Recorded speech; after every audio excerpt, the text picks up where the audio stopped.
അപ്പോൾ ഇന്ന് നമ്മൾ വന്നപ്പോൾ തന്നെ ഒരു ചെറുതൊരെണ്ണം അടിച്ച് ഒരു മീഡിയം സൈസ് വരാല്ലേ മാമനടിച്ച് കേട്ടോ.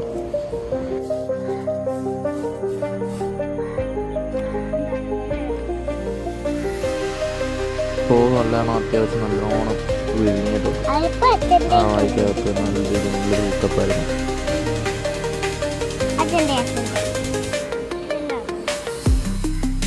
ഇത് കഴിഞ്ഞൊരു 10 മിനിറ്റ് ചേച്ചിക്ക് പറഞ്ഞടിച്ചിട്ടോ. ചേച്ചിക്ക് പറഞ്ഞൊരു ചെറിയ മീഡിയം സൈസ് അടിച്ചിട്ടു.